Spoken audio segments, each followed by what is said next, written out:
Good evening. How are we all doing today? Good. It's a blessing to be able to be with you tonight as we come together to talk about an issue that is of critical importance to us all. My name is Reverend Dr. Rodney Sadler. I'm one of the co-chairs with Mayor Jennifer Roberts of the Reimagining America Project. And we're pleased tonight to bring you a program that helps us to wrestle with the notion of what's going on with voting. If you notice, in our last election in 2022, we did not show up to vote. What's going on? We know that in the state of North Carolina, that we can win almost every election if we turn out in force. If black and brown and poor, white and LGBTQIA plus people, if those people who've been marginalized in our society would come out and vote in numbers, we can win every election across the state. But why don't we? What's going on? Why haven't we worked to make sure that we vote for policies that are effective for us all? Well, I'm pleased tonight that we're going to have this wonderful conversation. Tonight, let me introduce to you our moderator for the evening, Dedrick Russell. You've probably seen him on WBT-TV for a number of years. Incredible. Not just reporter, but now going on to become a recruiter, making sure that there are more black and brown faces on our TV screens. Glad to have that. Amen. We are also joined tonight by Rashida Campbell of the Common Cause, North Carolina, Cynthia Wallace, the Executive Director of the New Rural Project.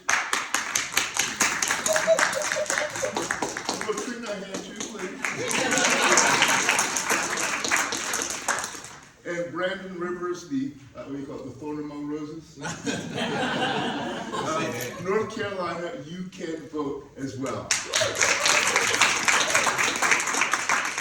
This is our first live event with the Reimagining America Project, so I'm just really happy that we've come to this point in time. Turn it over to you, Dedrick. Take it away for us, brother. Thank you, Doctor. Thank you. Good evening, everybody. I want everybody to start by giving yourselves a hand that you made it. So glad we're in store for a good, spirited conversation, and I'm pleased to serve as your moderator. I'll start off with a dad joke. On May 4th, but may the vote be with you. How about that? I worked on that all day. May the vote be with you. So listen, we have experts here to really talk about what's been going on, not in North Carolina, but in our country. We're going to split this up. The run of the show, we're going to split this up into three sections, and then one section we're going to hear from you, that you'll be able to ask questions of the panelists, and then you'll get your answers. So write your question out, so when it's time for the question and answer period, we'll be ready to go. Okay? Sounds good? All right, good. Let's fire away. We're going to start with the panelists. We just want each panelist, and these panelists are good. They are out in the field. These are boots on the ground trying to get people to vote. So therefore, we are just honored that we have boots on the ground, people who know what they're talking about. So we want to start off with, can each panelist just talk to us about previous elections and how was turnout in comparison to 2022, right? We're going to start with Cynthia Wallace. Good. Thank you so much. And also thank you to Reverend Sadler and Mayor Roberts for inviting all of us, and me as well, to participate tonight. So turnout, that is actually a topic very near and dear to my heart, as well as that of the New Rural Project. That is actually really the crux of our organization, which is working hard to increase civic and electoral engagement in voters of color in rural North Carolina. And so we got to that place because of your question, which is seeing the decline in turnout in those populations. When you look at 2008, 2012, that was a high watermark for Black and Hispanic voters. And when you look at 2020, a lot of folks said, wow, we had record, turnout, and we did, but not for voters of color. And, you know, so that's where we saw that. We saw, you know, we haven't seen it rebound from 2016 for those under 40. You know, white voters have actually continued to have historic turnout. 2022 was a extremely high number compared to 2018, when you kind of compare midterm to midterm. So we're definitely not seeing what we saw with the enthusiasm of folks that turned out almost, I guess now, a decade ago, in 2012. Wow, wow, thank you, thank you. I'm Brandon, from North Carolina. You can vote. Talk to me about the numbers and what you're seeing and the difference you're seeing. Okay, all right, I appreciate that. First, I want to thank you, Reverend Sandler and Ms. Roberts for allowing us, and thank y'all for coming. I know the park was terrible, so I appreciate y'all getting there. All that good stuff, appreciate that. But just to give you guys a little bit of data, of course, I don't have, I'll start with 2008. The primary voter turnout was around about 37%. With the general election, we were around about 69 to 70%. 2012, 34% for the general primary. It was actually 68% for the general election. So you can see the difference between that. Most people are not even voting in the primary, they're voting in the general election. And of course in 2020, of course it was a boom, but it's a historical election, okay? And we'll speak more about that, you know, continue today, of the reason why more underserved communities vote in more historical elections. It seems a little bit more exciting for them. And just seeing the excitement for elections. So you see elections that are big booms where there's, you know, a female president running for election or a minority running for election. You see these booms where people are getting out to vote more. Then the next year where you don't really see that, you know, you see people, or especially underserved communities, they tend to not vote as much, right? So based on just general elections and primary elections, you can see that we got to do more work on just not turn out general elections. We got to focus on these primaries as well. And, you know, doing work year round and understanding that elections aren't just, you know, every 4 years. There are local elections, midterm elections, and there's, you know, federal elections as well. Okay. Ratrina, Yes. talk to me about what you've seen about the numbers and the decrease, increase, and things like that. Yeah, so we've been doing a lot of work on comparing the 2018 turnout in the midterm to the 2022, and what we've noticed is it has been a decrease in voter turnout. It was 52.9% in 2018, and now we're down to 51%. And we know in North Carolina that it's major, where we have North Carolina State Supreme Courts winning with just 401 votes, where we have our governor, I think, won by like 10,000 votes. So we know that it's major. We also see that it's a decrease in our younger voters, 18 to 40, all the way across the board, really. And for some reason, in North Carolina, it was lower than our states, like in the nation. For some reason, it seemed where North Carolina's decreased in those ages from 18 to 40 in voter turnout. Our 66 and plus turned out, okay, y'all? But really, they turned out. So we just really been trying to do a lot of work on just seeing, like, well, what happened? Like, what happened with the engagement around our 18 to 40-year-olds? So. And we're going to talk about culture and age groups. I went on Democracy North Carolina, and I found this interesting. Overall, during 2022, the 16 percentage point gap between white turnout, 58%, and black turnout, 42% in 2022 was twice the 8-point gap in 2018 and larger than any other statewide election in this century. Yeah. So if 58% of the registered black citizens in 22 had voted instead of only 42%, it would have added 244,000 more ballots from the black community. But then it says, however, it would be dangerously inaccurate to conclude that the low black turnout caused the Democrats' losses in 2022. Missing white voters are a much bigger problem for Democrats. If the Democratic Party had as many white registered voters as the Republican Party in North Carolina, and 58% of them voted, it would have added 557,000 more ballots for Democrats in 2022. Yeah, I found those numbers. Wow. So panelists, talk to me about not only is it the black vote, it's the white vote, elderly, teenage, you know. So talk to me about what you're seeing when it comes to cultural and age, when it comes to that gap. We'll start with you, Katrina. Okay. I know just being out like in the community, it seems to be some disconnect. I don't know, like when I'm out and I'm speaking with, I'm in communities speaking with black folks in community. It's like, well, where does this help me? Where can I see that this is in my community and helping me on an everyday basis? Also, well, who am I supposed to vote for? Like, I don't even know anybody on here. Like, I only see them either if I see them during an election, or I don't see them at all. So how does this affect me?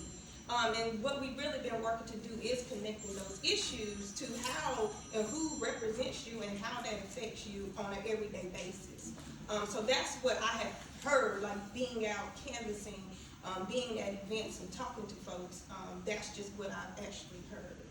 And I want to push back. I was thinking about that. Is it a trap that voters say, I only see you when you're voting, so therefore I only see you when you're voting, so therefore I'm not going to go and vote and things like that? Do you think that that's a trap, that's something that we put out there in the atmosphere that, okay, I'm not going to vote because you only come out here, but you got to vote, people, right? So, You do. So talk to me about that. Do you think that that's a trap and that's something, a strategy that people can use to not get people out to vote? I mean, it could be, but I think that's why with the work that we do, I'm like, okay, we have a nonpartisan voter guide, so we're going to get a nonpartisan voter guide where you can look up. You have the information now, so let's see how we can connect that. And I actually have conversation. Well, who is this? Oh, this. I mean, we are nonpartisan, but just let also people voter education. I think is some of it, like what people do. Sometimes they just don't know. They don't know. You go to the city council for this, or you go to county commissioner for this. You go to your state representative for this. And sometimes I think that's it. And it's not even that they may not know. They only see them at certain times, but they just don't even know what they do. So if they don't know what they do, how do they know what they can do for them? Because they don't know. So I think voter education is going to be really key, especially with all the changes that we have going on right now in the state legislature. What you have to say about that? To piggyback off Latrina, she has some really good points, but exactly, focusing on voter education and voter empowerment. We got a tool we call What's on the Ballot tool. It explains like really what's on the ballot, how it affects you. So when you're speaking to those in the community, you want to ask them what's important to them. If it's education, if it's healthcare, right? I do a lot of work in the detention center, right? If you go inside the detention center, you ask them to get them registered to vote, they're gonna look at you and be like, for what? But if you go in there and you say the district attorney's an elected official, the sheriff's an elected official, judges are elected official, the magistrate that set your bond, the reason that you're in here is an elected official, they'll come out in ways and get registered to vote, and then they'll want to vote. You have to find a way to relate to these people, and you have to stay out of the weeds. When you approach people saying you got to get out to vote because other people aren't going to vote, people aren't going to go to a party that nobody's going to. I'm not. You're not going to tell me, oh, you need to go to this club because nobody's going to this club, so you need to go. I'm not going. It's going to be shut down. So you have to tell people are voting. They are voting. They are voting. Jump on the wave and let's get you out there to vote. So I think that's one of the things he reached out and said, that we have to start kicking ourselves because a lot of people are voting. Okay, they're voting in waves. Okay, and you have to push that narrative instead of the narrative they aren't voting, and then that's going to make them feel like, well, what's the reason for me not voting if Jimmy's not voting, okay? And when you're out there working in underserved community, trust me, a lot of these people, they want to be involved, okay? They're not slow, they're not dumb at all. They're very intelligent. They just don't think it's of interest to them, okay? So you have to find a way that's interesting to them, relate to them, and then they'll come out in ways and get out in the workforce. And Cynthia, talk to me about demographics, Okay. what you're seeing and stuff like that. And it's, I talked about 2008 versus 12 versus 16 and 20. We saw across the board, except for white voters, 2012 to 2016, voter turnout was down. And a lot of the numbers I'm talking about are specifically about rural counties. So we, New Rural Project works from Union County to the east of Union County to the east of Mecklenburg, all the way out to Robinson County and everything in between. And so when we look at their numbers and their turnout, high watermark. Black women in 2008 and 2012 in all of these rural counties had the largest voter turnout. White women were a little bit below, and then black men were number 3. 2016, those numbers dropped off a cliff. And they dropped off a cliff in particular in that population we're talking about, that 18 to 40-year-old range. black men and black women, Hispanic men and Hispanic women. While the even older black voters, it did go down in 2016, it's on a rebound. But black women didn't become the top voter turnout in 2020 though. And the under 40 has languished. I mean, we saw no rebound in those two populations. And I think just to, to talk about what you all talked about as well is, why are they not voting? And we've done a lot of research, we've done focus groups, we've done polling, in particular in those rural folks that are right out, down the street from us. And it really is similar. It is, they don't feel like politicians care about them. They don't see that connection between why do I vote and how does it impact my life. And so as we started this organization, one of the critical things we are focused on is that education piece. And I think it's easy for those of us who have the luxury to sit here tonight and understand all this. But if you are struggling day to day, feeding your family, trying to, get make sure you have housing, politics is at the bottom of your list. Folks are worried about survival. And so there are lots of reasons why they're not voting. And so, and some of them we've talked to as we've gone, in the neighborhoods. And it is a fact that they feel like the elected officials don't see them because they feel like they are taken advantage of. If you were dating somebody and you saw them 1 year and then it took 4 years for them to show back up, would you keep dating them or would you think they cared about you? And so that is a reality. And so that's a lot of what our organization focuses on is being there every day. So being a steady presence, so not coming in and not being connected just to election cycles. And I think that's what elected officials have to do a better job of. And I think it's easier too in a big city like this. The meetings are televised and there are all these things that make it easier to even keep track of what's happening. You're in a rural town, most of them, the meetings are even live streamed. I mean, the ability to even keep track of what's happening is a lot more difficult when you're talking about a rural community. So, do you take your discovery and your research to the elected leaders and let them know why people aren't voting? Is that you're not coming around more often? And I'm interested because if we know that that's one of the problems, it looks like the elected leaders should be able to step up and do what they need to do. Have you had those type of conversations? And if you did, what has been the response for the elected leaders? So we've had those conversations. What's interesting is we do a lot of programming. And so our signature program that we've launched so far is our barbershop conversations, called FADE, Fruitful African American Discussions on Empowerment. And we bring men 18 to 40, that population, because we looked at the numbers, we saw that's Houston where the problem is in that population. So in black men in 2020 turned out in these rural counties at a 35 to 40% turnout rate. That means 60 to 65% of them just didn't even go out to vote. And so we're like, well, where are they comfortable? They're comfortable in the barbershop. So we started this barbershop series. It's a 4 weeks of sessions where we bring 18 to 40-year-olds. We also bring local elected officials for one of the sessions. And to this point, though, what was surprising, we didn't really think we were bringing them to their elected officials. We knew what we were doing, but many of them had never been in a conversation with their town council person or their county commissioner. And so those county commissioners actually had a chance to hear them and their issues. And some of the things ended up on the agenda, and we basically tell them to kind of be quiet and let the guys talk and put them in that space. So we've seen that happen. We brought Representative Garland Pierce into the barbershop in Scotland County, and so we found that has actually been impactful, and that is one of those things where now they see the connection a lot better between their local elected official and their life, but also they get to know them. And they are seeing them and their younger constituents. So efforts like this, we've got to, More work to be done, right? Yeah. Brandon, talk to me about which regions in North Carolina had the highest voter turnout and the lowest voter turnout. Take us on a tour. Well, I had to You would ask me that question. I'm a field guy. I ain't that. They done got it.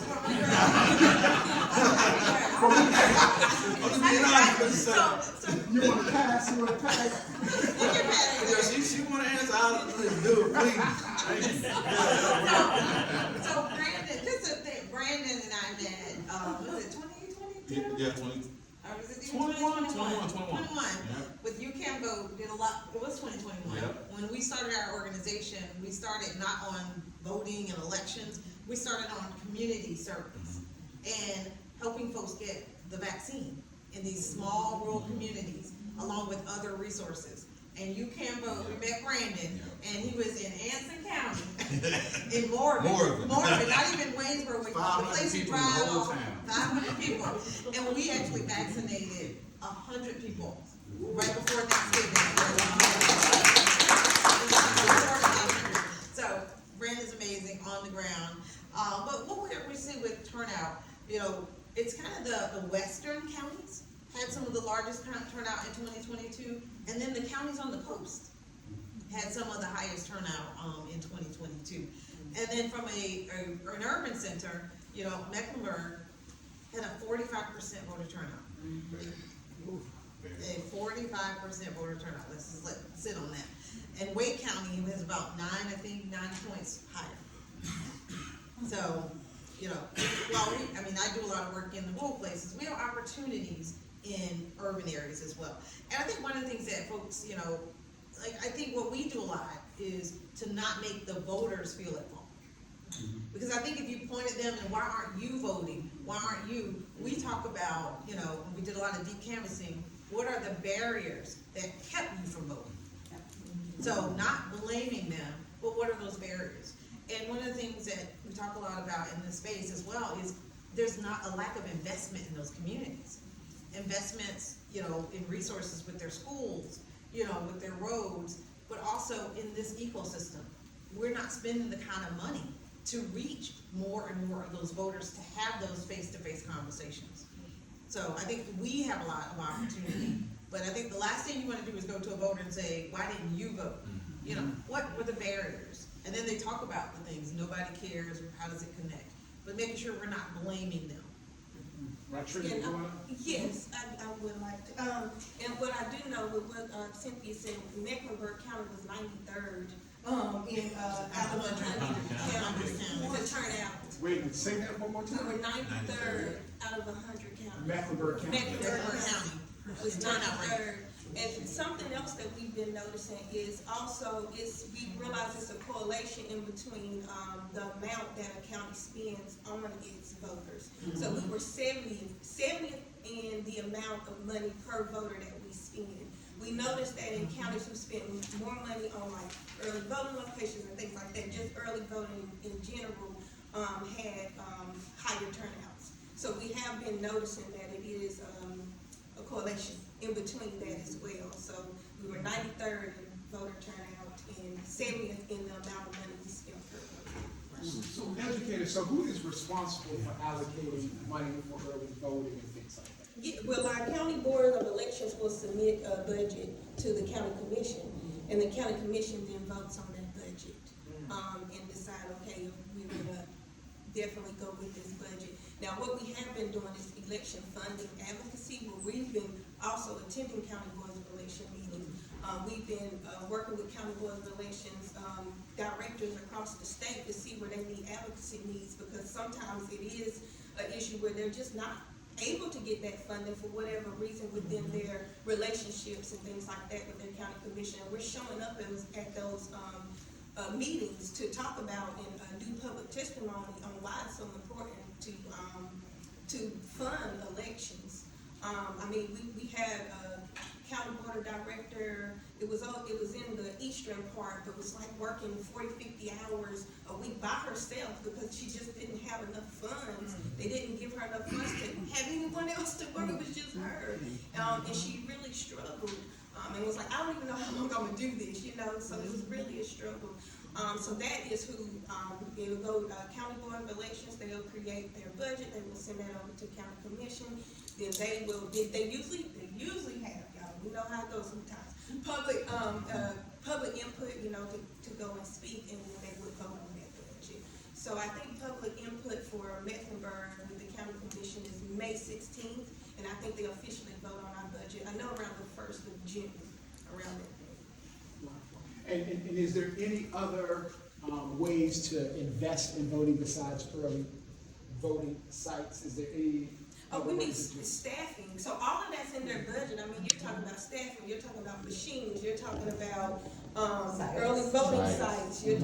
All of that is really included, in that budget. You're talking about, you know, they canvass afterwards to make sure all votes are counted, you know.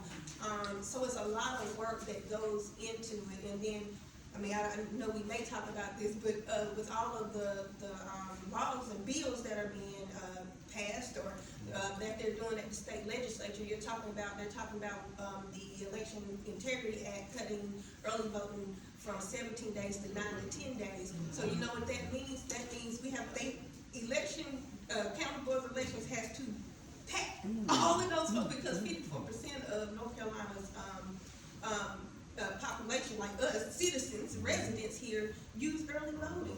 And that's all the way across the board. That's not even a partisan thing, you know, it's all the way across the board, use early voting. So you're talking about cutting something down to almost 7 days when, now you're talking about you're gonna have to increase that. That's more money in the budget. And it's unfortunate for counties who don't even get the budget that they need now. Right. You know, so, you know. And I think it's one of those things that people don't think about. Like, one of our 4 pillars this year is voting rights. And the Board of Elections is a critical piece of that. Now, here in Mecklenburg, right, we have 20 locations for early voting. How many locations do you think a rural county has? 1. Many of these rural counties have 1 location. They have no public transportation. That could be a 30-minute drive to the county center. And so their turnout rates are lower because of the access to voting. And the Board of Elections, which are appointed by, boards, party boards, Democratic board and the Republican board, appoint folks to that. But there's also an education piece. I've worked with a lot of folks in the rural counties, all the way out to Bladen County. And there is also an opportunity, one of the things we're gonna be working on this year is education on those board of elections. Because there are some of those folks too, well-meaning, they may have been on that board of elections for decades, keep getting appointed, and so a lot of things have changed, and they're not aware of their power, as you talked about. A lot of them think that, you have to get, all of the members to agree for a plan. But if you don't get that, you can send it to the state board of elections. Well, a lot of these counties make a lot of concessions to get to that 5 that they don't even have to. And then that means you don't get more early voting sites. You don't get Sunday voting or Saturday voting. Lots of these counties do not have Saturday and Sunday voting every week, every part of those 17 days. And so, one of the things we've worked with a nonprofit to show how these counties, the places that they could get another location.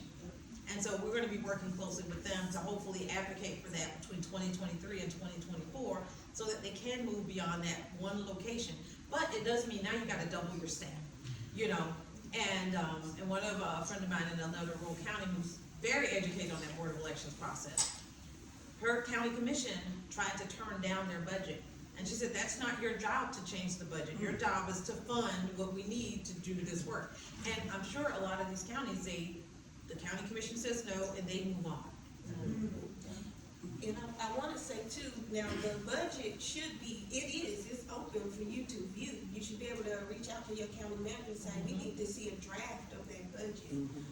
So I just want to, so if you all, advocate for that, you can look at that budget as well. You can reach out to your county boards of directors. You can attend meetings. Unfortunately, all meetings are not virtual, and some may be in person, and there's a lot of other things going on with that. But definitely I encourage you to reach out because that is something you can do. Yeah, and I'll piggyback off that. The Board of Election meeting, I think it was 1 million people in Charlotte, 6 people at the Board of Election meeting. And 3 of them was with me, so. I don't think it's like the best place in town to go to, but I mean, these are meetings that you can attend and support and see really what's going on. And like I said, with voting rights being changed, seems like weekly, you know what I mean, or quarterly or things like that, then, you know, you can attend these meetings and see really what's going on. And I attend these meetings and I have a really good relationship with the Board of Elections. So I encourage you guys and ladies to attend as well. Let me ask you a question. In your defense, what would you say if the Board of Elections, they say that why should we give you more, or why should we invest more into the voting if Mecklenburg County is 93 out of 100? So what would be your argument? What would be your defense? They say, look, y'all ain't coming out, so why should we invest this? What would you say to that? Well, I know that we're 93rd, but also remember that we're also 70th in the amount of money we spend. So if I go back and I look at the data, then I notice in these counties, they spend more and they got more people out. So that is definitely one thing. I would go straight to the data and show it's there that shows that if you give more money and you invest really in residents here, that it shows that more folks turn out. Anybody else want to add to that? I think that's it. Yeah, I think that's it. Because, you know, you can see people who are pinching money and saying that they, you know, all that stuff. So we're trying to look at all that stuff. Okay, awesome, good. Let's talk about the history of voter suppression in North Carolina. Talk to me about the history. Why are we here? Who wants to be the first one to take a stab at the history? Open up the history book, page 101. Who wants to do it? I can roll. Come on, let's go. Well, when I first came to Common Cause, I was doing work around redistricting, and we know that is definitely one of the forms of voter suppression. I did a lot of work around the 2010 maps, the state legislature maps, and then also did redistricting workshops throughout the state for our newly maps. There has been a lot going on around that. And then, of course, ultimately, we went to different communities, and we actually showed how their community was split according to the map. And also, we were able to show data on how many black people in this population, how many Latinos we have in this population, how many whites are in this population. You can literally see a street split and divided down the middle to split those votes, right? To split that community, to split their common interests of what they have. And I think that is, and to not allow them to vote for who truly represents their area. Like literally is where you take your trash to the road and now you in another district. Well, all I did was back out my driveway. You know, it's like, wait a minute. So that's just one way. And I know we had our Harper v. Hall case that the North Carolina State Supreme Court in 2022, which found, and it had, this is the first time ever they had actually said that partisan gerrymandering is unconstitutional to the state constitution. But what we do know also is soon as this year rolled around and things, new folks were now in position, they reheard that case, right? And it was overturned.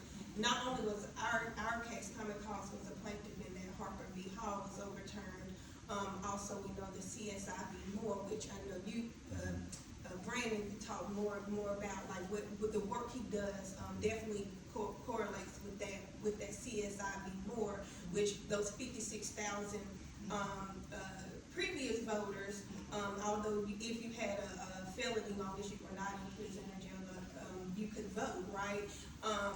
256 days of that passing, right? That's all it's been, 256 days. And now it's already reversed. Yeah. And then you have our voter ID, right? That as well. All of that on last Friday was just reheard. It was reheard and then it was reversed on Friday. So which was shown to discriminate against black voters, that voter ID bill. Voter ID law. So it's just so many things right now that is taking effect, unfortunately.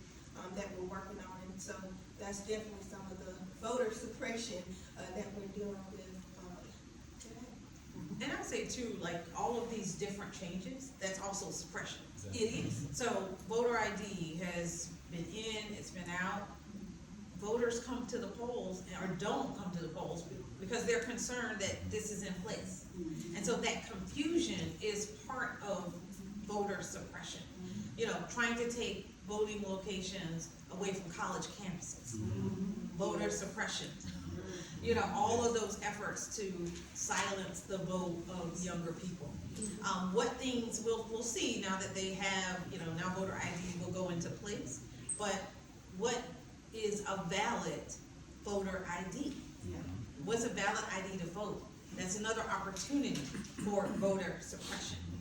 And one of the things that we're in conversation with Vote Riders, which is a nonprofit organization that focuses on getting IDs into the hands of folks so that they can vote.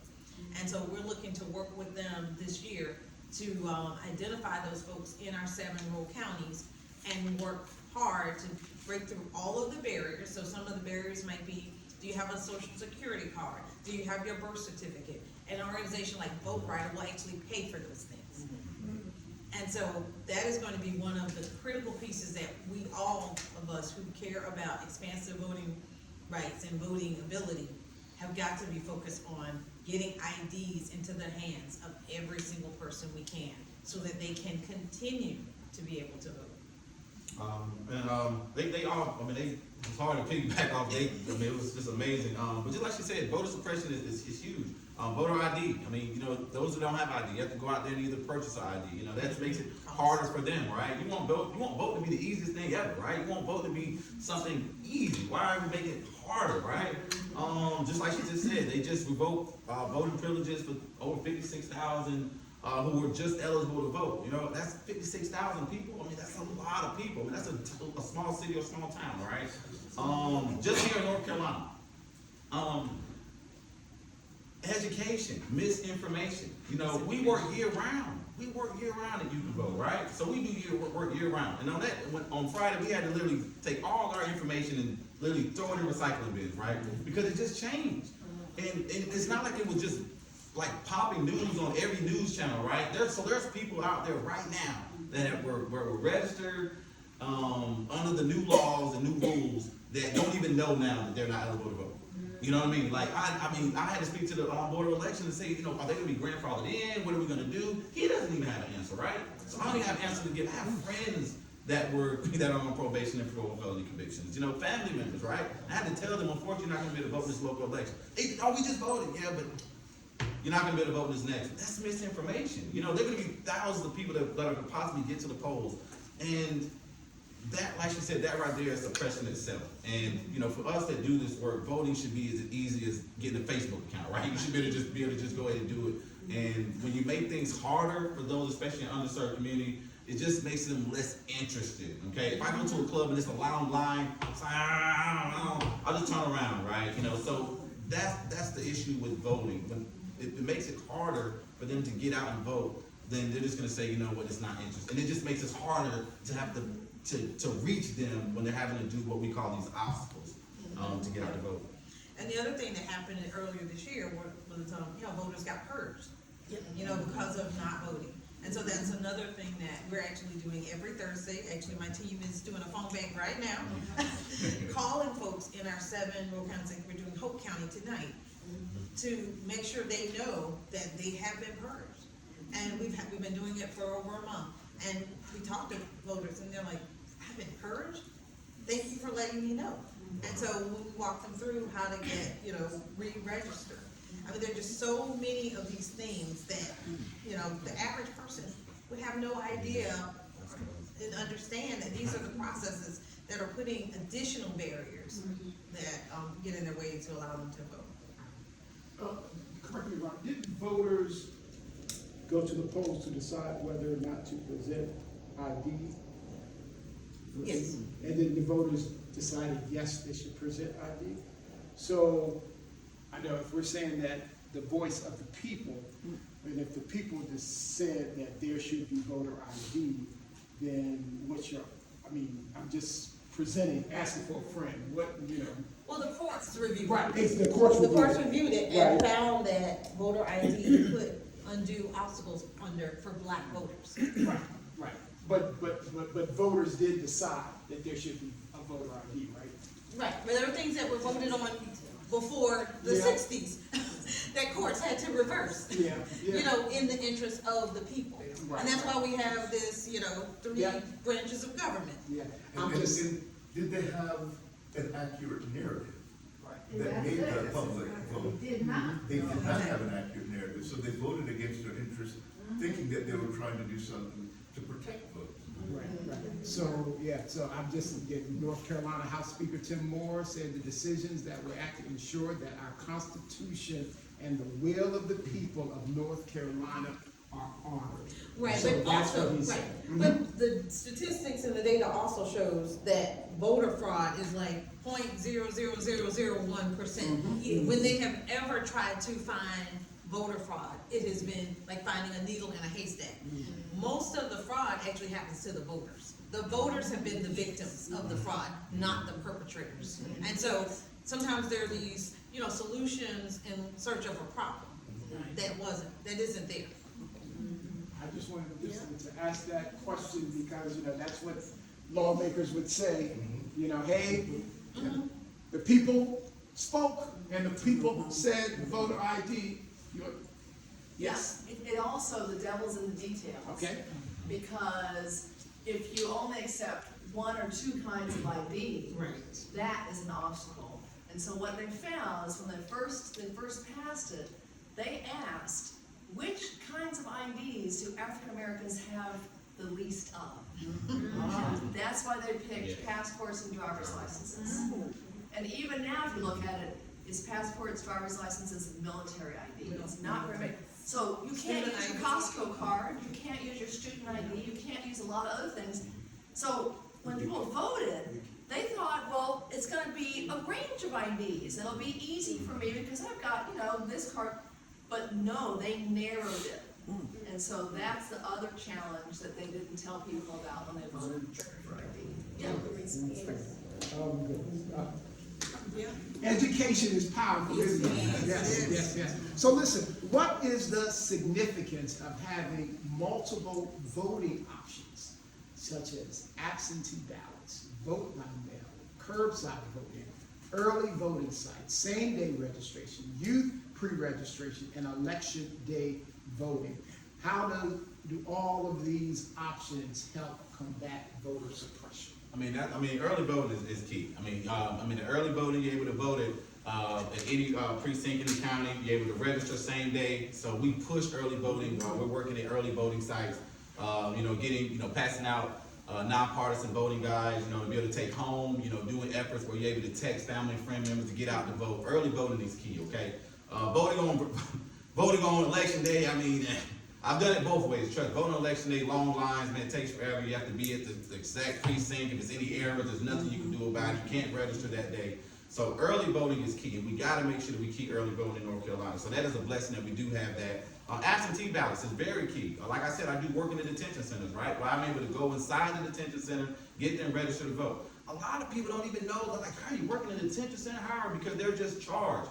I can be charged with murder right now, and I still can register and still vote. Like, I can still register and vote. I can. It doesn't matter because I'm not convicted of that crime. The only reason the detention center is just being held for those who are on bond, okay? Which I think is an injustice as itself. Go down there, right? It's pretty much underserved community, right? Pretty much minorities in the detention center. The only reason they're inside the detention center, they're waiting to be sent to a prison or they can't post bail. Okay, I go in there every day. If your bail was $5, you'll be out here tomorrow, right? Yeah. Unfortunately, it's $100,000 or $200,000 or some people in there as small as $5,000. I've been in those sad sometimes. I be wanting to pay it for them. You know what I mean? Like, good God, I just pay to get you out of here. So we're able to go in there and provide absentee ballots for them, right? Where we're able to get them to get registered, fill out an absentee ballot. Then we get these absentee ballots and they get them to the Board of Elections. And then they mail them back to them at the detention center. And then they have to mail their ballot out. It's the longest process in the world to you guys, okay?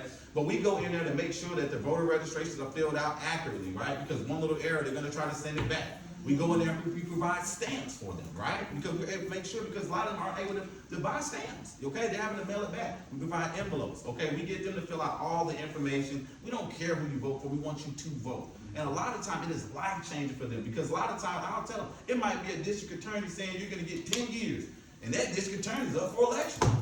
Hey, I mean, or it could be the opposite. It could be the opposite. The district attorney could be saying you're going home tomorrow. You know, it's the opposite. It's the same thing. So, like, you know, we go in there, we provide absentee ballots. You know, curbside voting is very important. Of course, like you said, the wave of voters was 60 plus, right? So curbside voting, I think, should be for everybody. I mean, it's a line for curbside voting. No skateboarders come, but curbside voting is just lined up. And we work these voting sites to make sure somebody's out there. Like literally out. We work most of them, majority of them, especially the high volume ones, to make sure somebody's out there. Okay. And even when it comes to suppression, there was a UNCC site that was on campus. Great.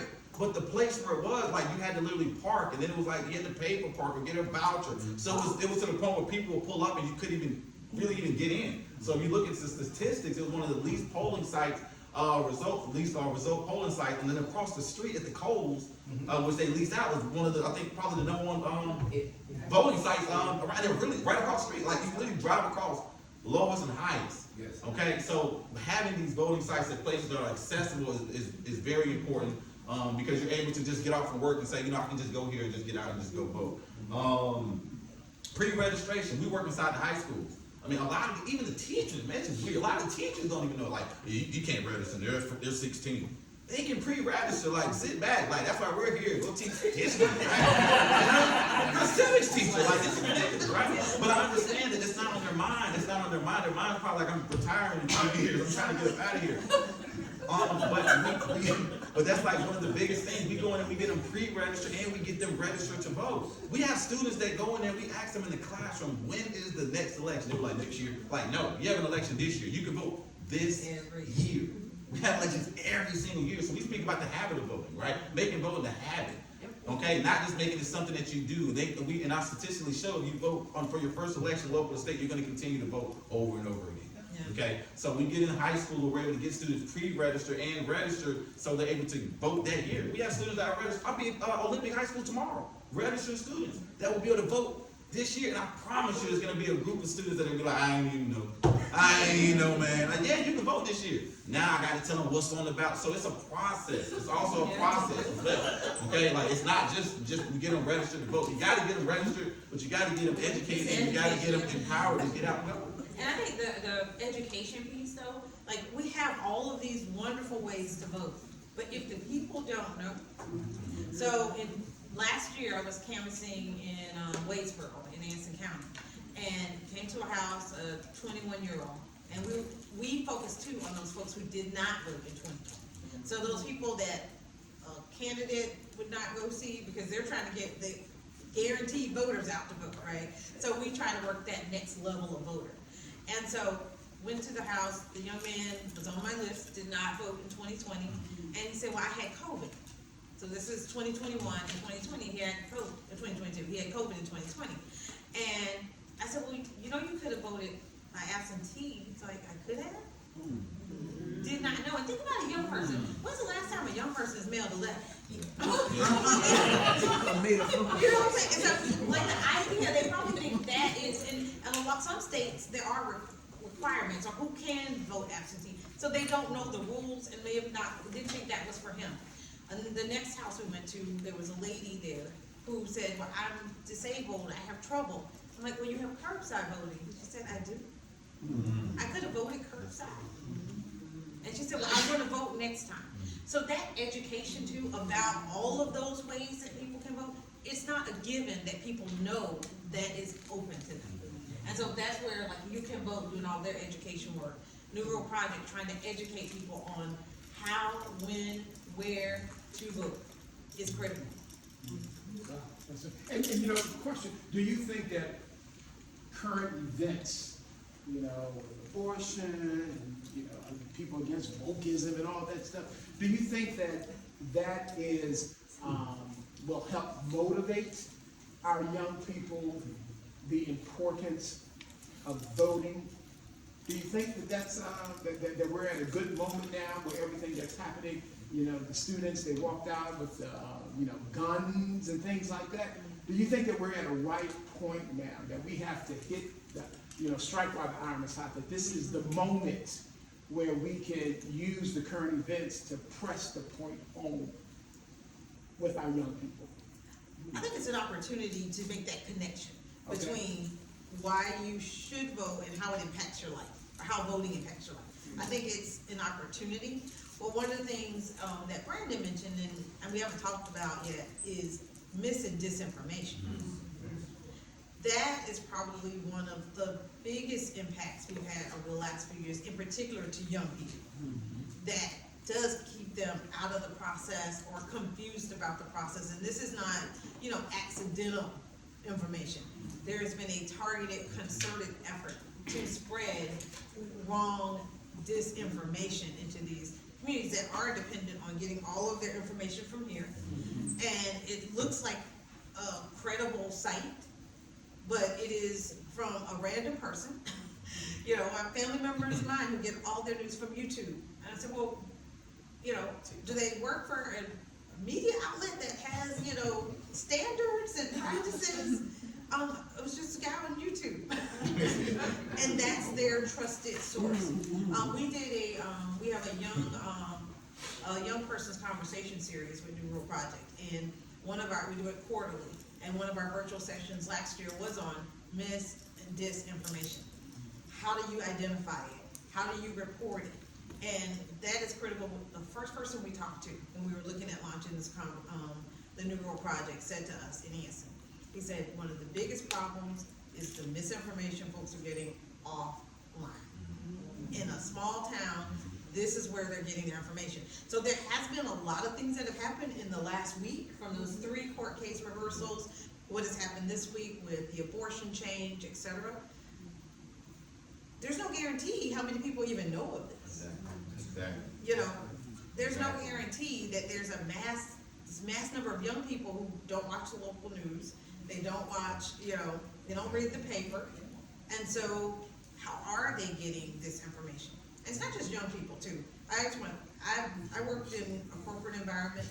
My friends who moved here, no connection to Charlotte, my coworkers, they never watched the local news. They didn't read the paper. If they did watch news, they watched CNN, you know, those kind of channels. They're not talking about what just happened in North Carolina with the General Assembly. And I'm sorry, I wanted to say one thing, and I think that it's important at this time to make sure that public outcry is turning into public policy, right? I think having exactly what Brandon and Cynthia has said here is, I think it is a lot of mis and disinformation. So everything can be seen on your phone, on, you know, social media. So yes, you may become enraged, you may become upset about it, but then it's what do you do with it? Because then if I'm seeing mis and disinformation, where do I go? If I'm upset, but it goes back to voter education, because who do I go to even help me deal with this situation, help me deal with the abortion ban, help me deal with seeing black men, women killed on TV, on social media? How do I deal with that? Who do I go to help with these laws or these bills or these rules that are being created by your representatives? So I think that's important. Also, when you talk about, do you think this is the time? I absolutely think it's the time, but I think it's also the time to make sure that we are getting ahead of that mis and disinformation. I think it's time that we are doing voter education so that people know where to go, know who to put the blame on and say, hey, I voted for you, and this is what's going on, and I don't like it. So it's either you do your job or you get out. Right. So that's all I have to say. All right, do your job. Somebody tweet that hashtag, do your job, and get out. I think what Martina was saying too, is one of the things that we're looking to do with our barbershop conversation, and we're launching a beauty salon conversation as well, is to arm those folks with their information. So to make them ambassadors, because folks, like, the people we're talking about aren't gonna come sit at CPCC, they're not ever going to come to this meeting. But they are gonna get their haircut, they are gonna go get their haircut, so we want to arm them with the information, so while they're, you know, getting these services, that barber or that beautician can say, you know what they just did in Raleigh? And one of the things I'm doing right now with men who have been part of our barbershop, when I see something happening, I text it to them. Like what happened with the Tennessee young men, I texted to the black men, I knew they were part of that, and said, look at what they did to these young men. And so we've got to get the information out, but get them out to places where they just normally come by. Not that they've got to go to an appointment place. That's just not going to happen. Yeah, and I think that's big. You gotta meet people in the middle of the road. You gotta meet them where they're at, right? Like, I'm a field guy, you know what I mean? Like, I like being in the field. So we do work at the Charlotte Transportation Center. Like, we're doing partnership with the Goodwood. You know, we're at the Salvation Army. We're at the Family Dollar. We're at the Dollar General. We're at the Hornets game. We're at the Panthers game. We're everywhere where you don't. We're having fun doing the work that we're doing too, right? Because we have to get out. So like I said, people aren't gonna come to here. Like, there's no line at the Board of Elections. There's no line at the Board of Elections registered voters. And we'll bring in hundreds and thousands of voters, registered voters every year. You know what I mean? Just because we're just coming in. They're like, how are you getting these people? Because we're at the Harris Teeter. We're at the food line, right? We're in the high schools. We're places where the people are, right?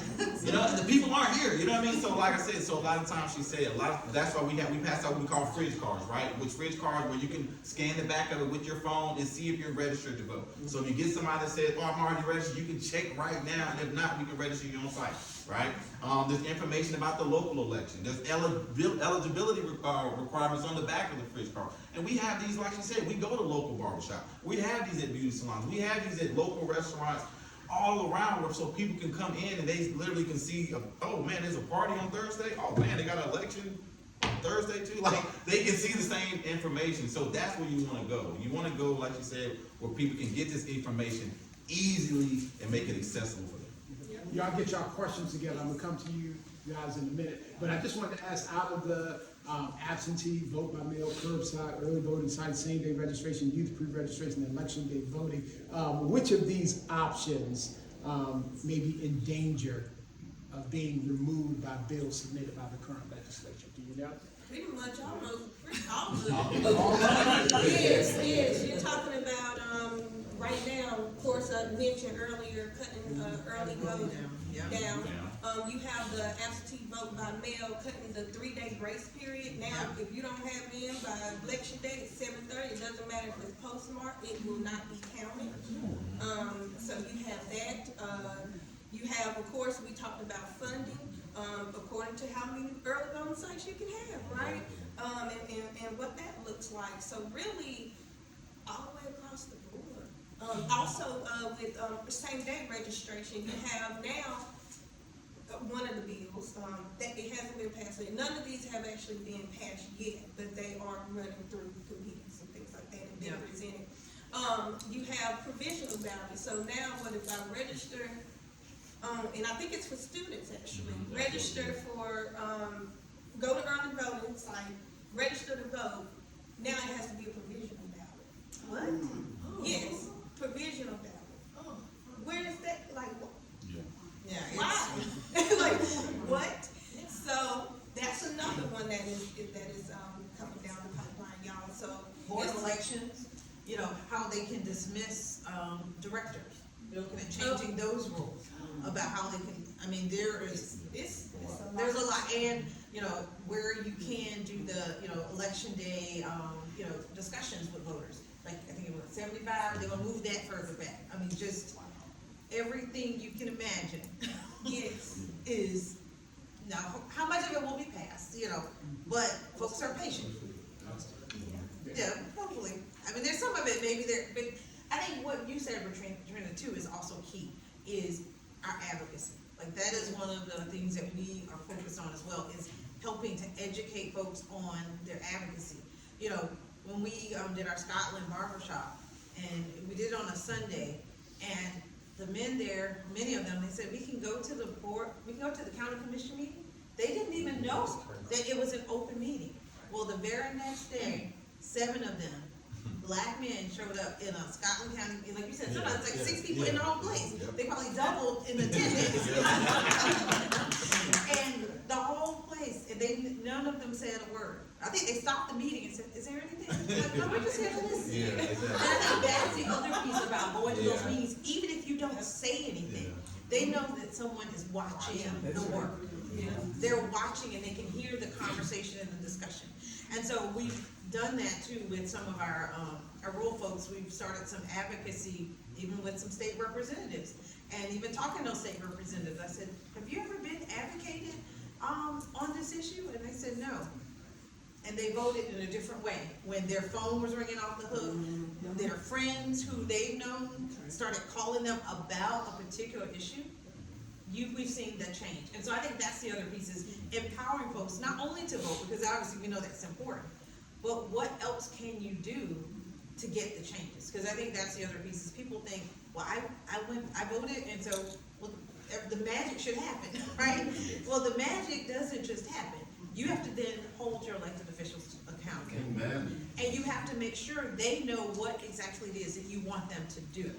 And so that piece about like the teaching of advocacy, even having this conversation, there are people in, like I said, some of our counties, I'm not gonna say where it is, but some of our counties, they've never called.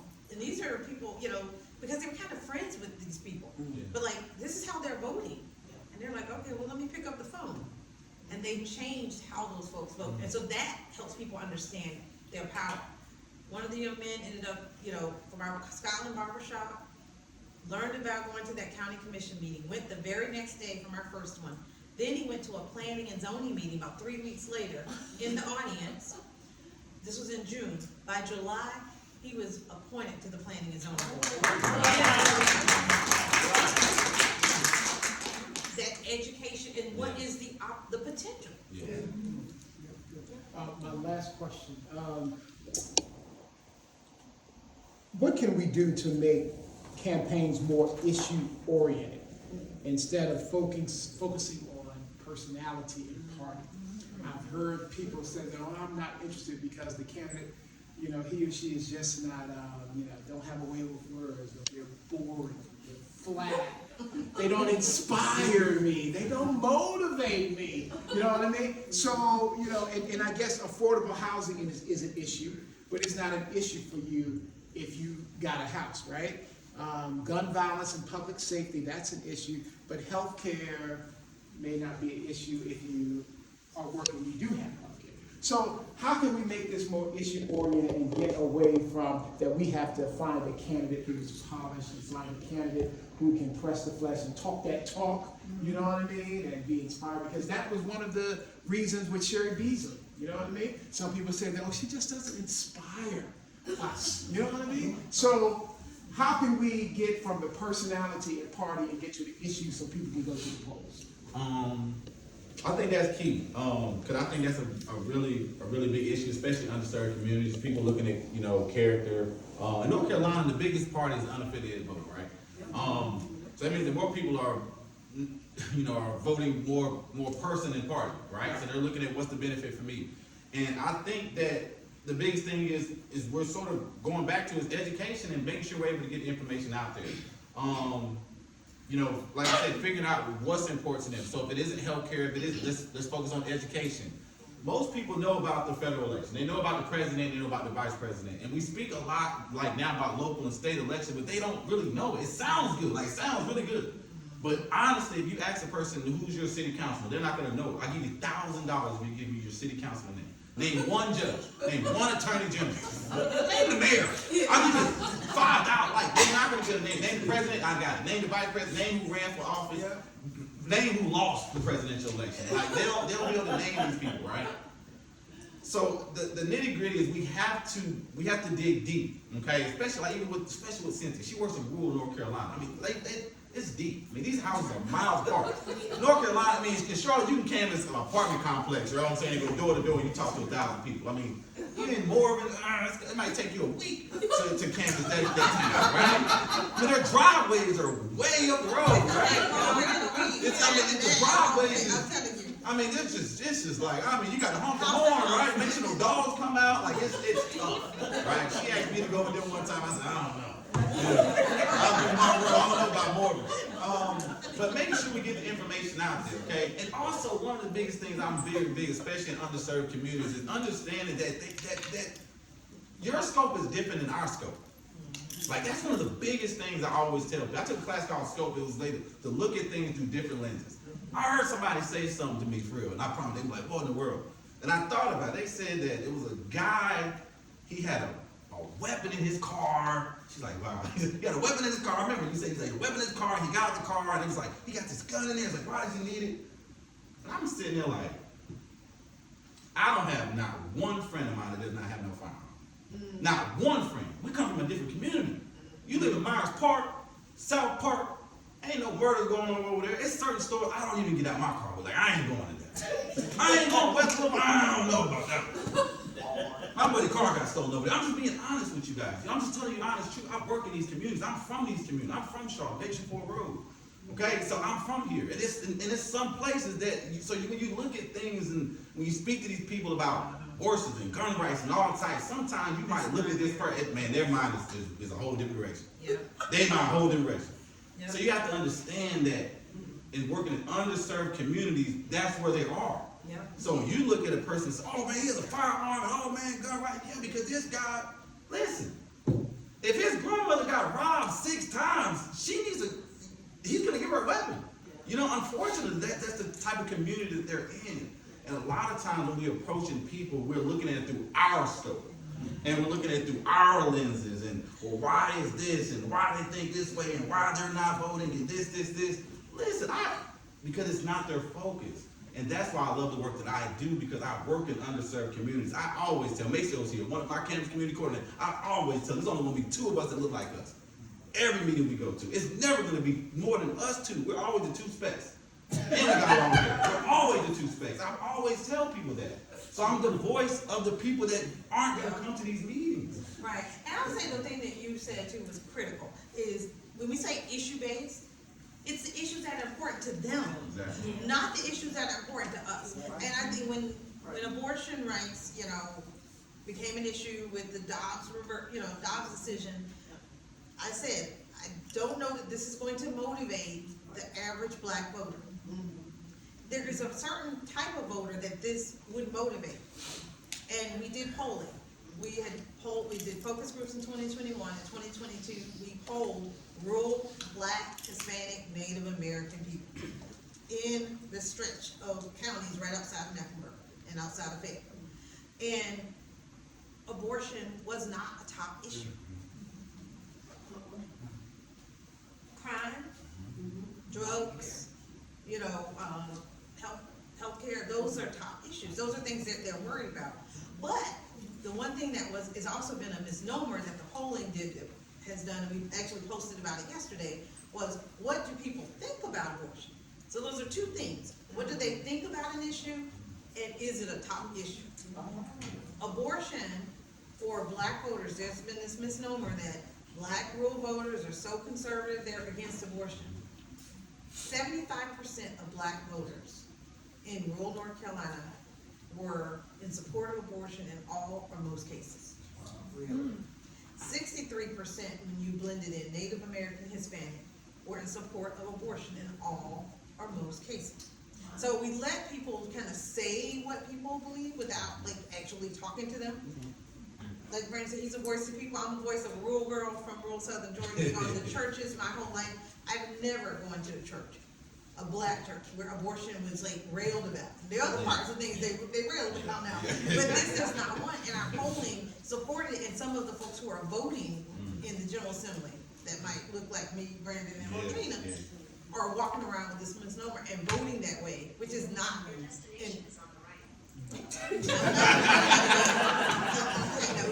But I think the issues, it has to be the issues that the folks care about, and then that can motivate them, but not just the broader issues that, those of us who are comfortable might get excited. And I'll piggyback one last thing. We have a lot of single issue voters, where a lot of people are very single issue. Like she said, they go to the church. So there's a lot of people that are just one issue oh, he's against this, or he's for this. This guy he could have murdered and killed 1 million people, but he's for or against this. And they'll run with that. And I think a lot of times that's when you're having to really, I have family members that just one issue, like just this one issue, I'm going with this guy. I don't care if he took 1 million people's lives.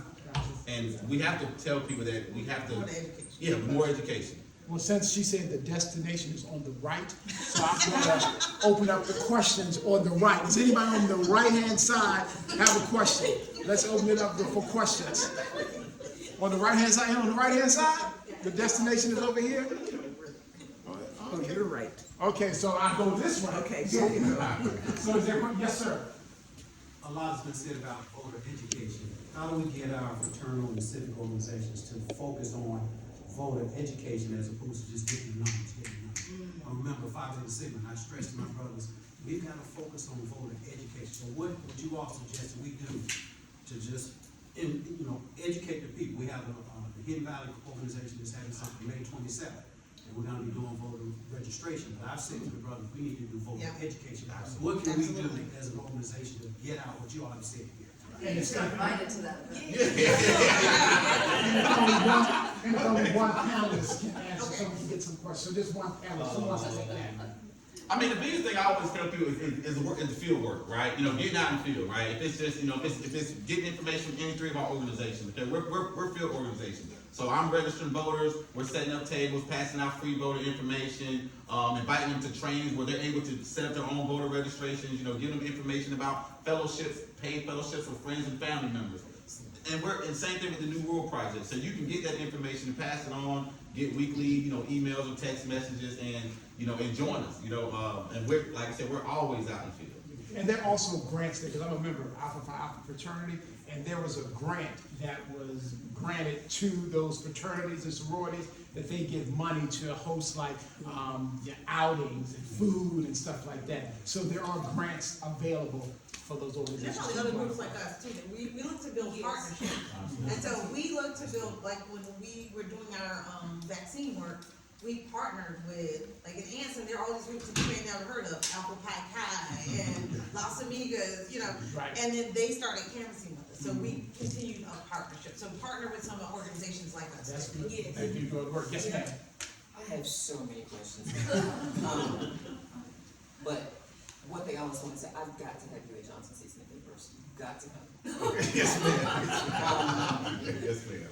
My question is, so is there a way that we can, and I know there's some things with policy you can and can't do, and it has to be voted on in the General Assembly.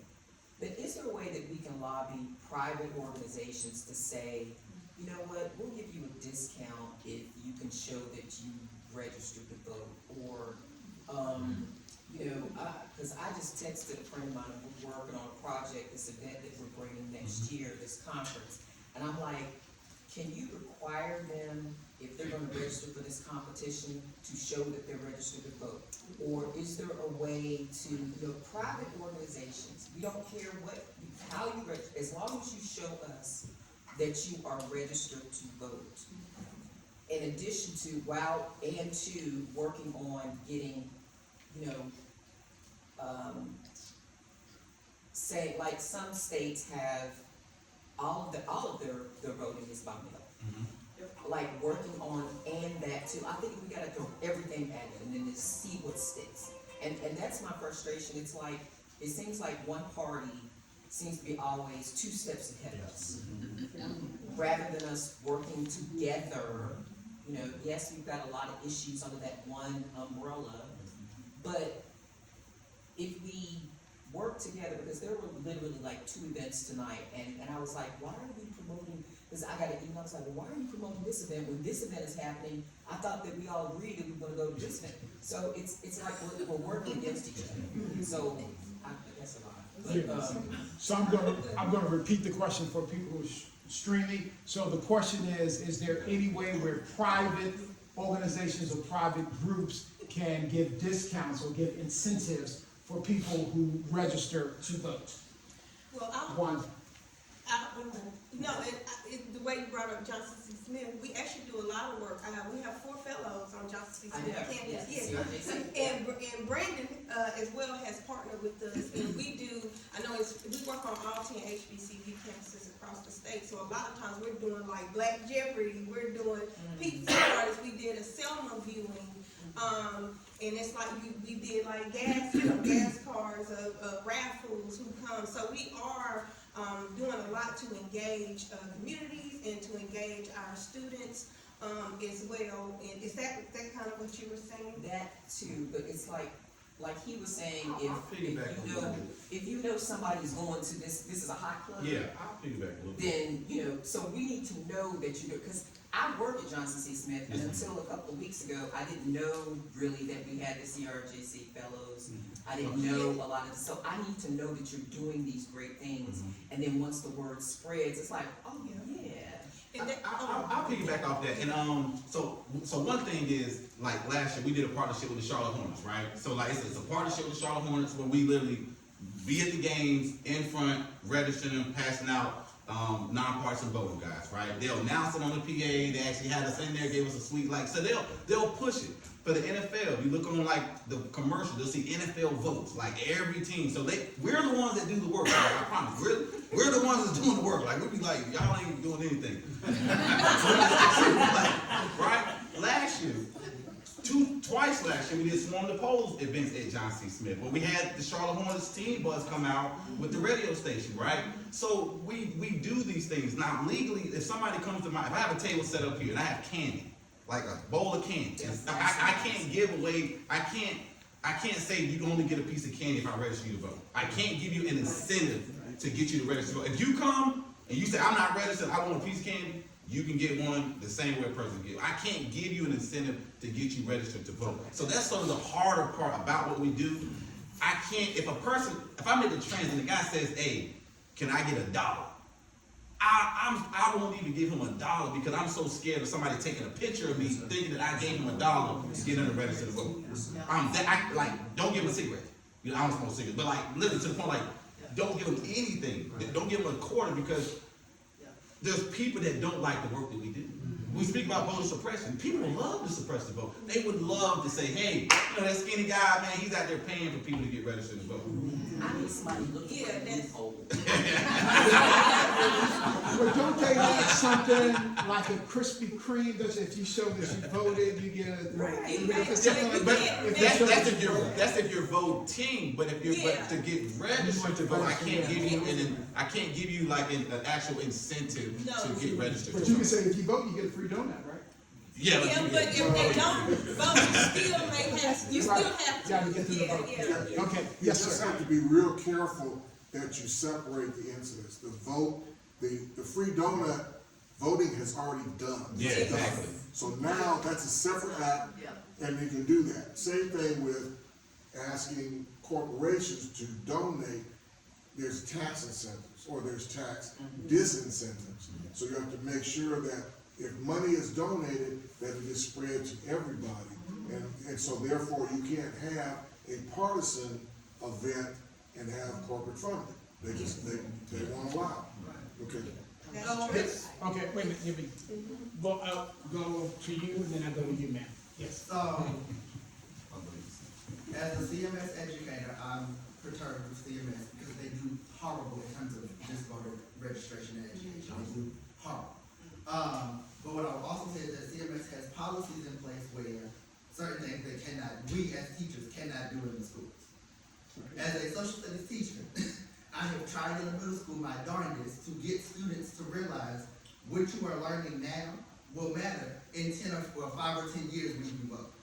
Their response to me is, no, it's not, because history doesn't repeat itself.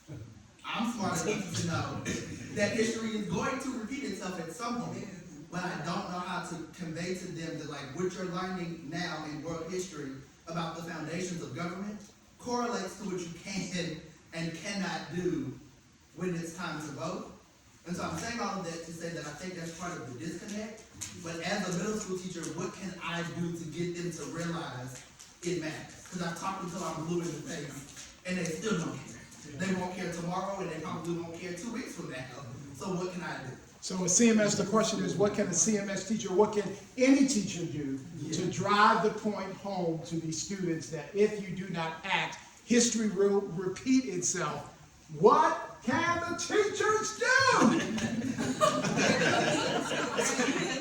I live by a keep it simple, stupid method, right? Which is I call it the KISS method. So when you're speaking to students, I would rather go into a detention center before I do a high school. Like, I promise you. They look at you all weird, they want to know what's going on, they got the laptop, they got your hats and AirPods, so you're just like, man, this is terrible, like, they're not. So you have to really, you have to really break it down. Now, the blessing part about us being in Charlotte, you can see the difference between state laws right here. So I'm very big on asking them, what's important to you? If a person says, what's important to you? Money. Cool. Money. Money's important to you. What's the minimum wage in North Carolina? 7.25, 7.75. What's the minimum wage in South Carolina? What's the minimum wage in Washington? That's a state law. That's something that is passed, right? I'll ask some simple questions, like when you go to Carowinds, yeah, I've been to Carowinds. What's the first thing you see when you go to Carowinds? It's a big warehouse, fireworks. Why? Because it's illegal to sell fireworks of that stature in North Carolina and South Carolina. What's the next? What else do you see besides middle school students? They might not know, but the high school students, they always know. A liquor store, a big liquor warehouse. Why? There's more liquor stores in Rock Hill than the city of Charlotte because it's monopolized in North Carolina. Seriously, right? So if you want to own a liquor store, there's a liquor store in Rock Hill the size of that corner, you know? You can't own one, so you have to find something to them. Education, right? If it's something, I talk about school board, something as small as like in Durham, they're having their students go to school at 9:45 and end at 3:45. That's something the school board voted on. I talk about the food in the high school. The food is terrible. When I was in high school in 2005, 2006, I used to buy boxes of Papa John's pizza. So I have to relate to him like the food in here is terrible because the school board voted that the food was unhealthy. So now you guys don't have no vending machines. That'll wake them up. They're like, oh man, you can vote on that. Like these are in that. So you have to sort of, because when you speak about things like legislative and judicial, it just goes in and it's just out. I swear. For me, it did the same thing. But when you start talking about what's important to you, like air conditioning, like even at school, look at your board. Like I was RQKL and look at, oh my God, you guys got tennis balls on your table? Like it's just small things. And you let them know these are things that you can vote on.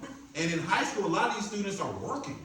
You know, so they're getting taxes taken out of their check. You know, they're about to start driving. So you gotta reach them where they can understand it. And every student is gonna be different in most cases. So and we can speak more about that. I can give you some contact information. We can set up some time.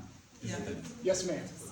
I just wanted to support what our teacher did because the story broke today that only 13% of 8th graders across the country know anything about how government works and all of this. So that makes 87% don't. So, you know, if you put 7 years to that and we all come back here in 7 years, you can just imagine how that is going to exaggerate what we're talking about tonight. And I guess my question is, and I would hope, and I know that you want to just speak from one, but I would like to know, you all have done very good work identifying what the barriers are for people in rural, fragile people, however you want to call it. I'm more concerned tonight about what we can do when we leave here. What would you like us to do to interrupt the silence in the majority? That, to me, is the scariest. What can we do to interrupt the silence? That is, I think, is the biggest thing. And we'll let each take a stab at that, and that's a perfect ending, for the what to do next, the call to action. So the question is, what can we do? Everybody sitting here, everybody out there, what can we do right now, after we leave here, to interrupt the silence, the apathy, and things like that? What can we do? Well, one of the things that we talk about, like, what do people know, what don't they know, who doesn't know it? Who is in your community, who is in your sphere, who are your coworkers, who are in your family? tell every one of them that there is an election. I think we assume that people know what we know because we're sitting here for an hour and a half talking about politics. So I think the thing that each of us as an individual can do is there are local elections if you live here in Charlotte or in any county. There's a municipal election. Make sure every single person you know knows about it, when it happens, because you are going to be informed. And I think in a small measure, and then I think the other piece that at the heart of what Brandon was saying is we have things so high level that it goes over everybody's heads. You know, even like some of the things that have happened in the last 2 years, when they say IRA, Affordable Inflation Reduction Act, what does that mean? You know, we use these acronyms, like bring things down exactly how Brandon did it for people, and don't assume because this person is so educated that people need it broken down. Because they've got a lot of other things that they're focused on, the soccer game, the Lakers versus the Warriors tonight, you know, like that's what they're concerned about. But I do think personally, let's talk to everyone we know in our circle about this municipal election that's happening. Same thing. You know, invite your family and friends to attend meetings, right? You know, like if you're gonna come to a meeting, like trust me, you invite somebody to come to a meeting, attend your board of election meeting. It's a lot of organizations that work year round. Sign up for a volunteer to work with our organization. I mean, Macy will tell you, we always have at least 1 or 2 volunteers working with us. And we do 5 events at the minimum a week. So that's 20, 30 events in our organization. So just signing up, doing something in the field. I'm very big on field work. Like, people laugh at it, but honestly, I mean, I know people love the phone bank, which is amazing, but if you're not phone banking or canvassing or at a table or, you know, really, it's just, you're just wishful thinking. So I'm always very big. Just find any organization. If you can vote, Common Cause, New World Project. I don't care if it's going to your local church and passing out free voter information. Just do something, and you know, we'll always see y'all out there. Yeah, pretty much what Brandon said. Definitely connect with your organizations. We all really work together in some capacity. Invite us out as well. Like tonight, I'll come to the event. I know I don't want to speak for nobody, but I'm pretty sure they welcome you on the 27th. Oh, yeah. But if you have something, I mean, I've been working with them both, and we've done really, you know, just work throughout. So definitely register. Sign up to volunteer. I know with Common Cause, we're always sending about emails about what's going on at the state legislature, what's going on with policy as well. Canvas, phone bank. We all do some form of voter registration or phone banking or canvassing or town halls. Also, your family and friends, like Brandon said, invite them out or have your own event as well and invite. We'll come out, you know, to that. I don't care if it's 1, 2, 3 people. It doesn't matter. Also doing trainings on how you can be an advocate yourself and take that to other groups, you know, because we need that. We really do. It's hard to cover all of North Carolina.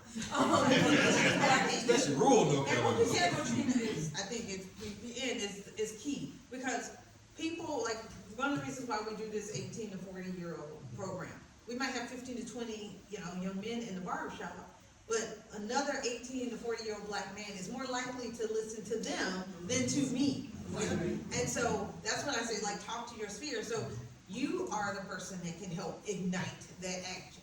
Yes. Because you're here tonight, you're hearing some things maybe you already knew, and maybe you're like, oh yeah, I could do this.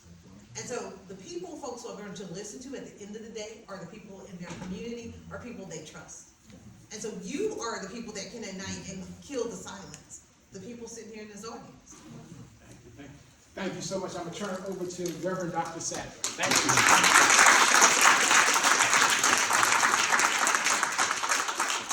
This has been wonderful, hasn't it? Yes. It's been rich. We have learned a great deal. I want to say thank you to Rotina, to Brandon, to Cynthia for being a brilliant. I was just talking to someone out in the hall, telling them to come online and look at this. This is the best panel that we could have to talk about this. But when you have a great panel, you also have to have a great moderator, Denver.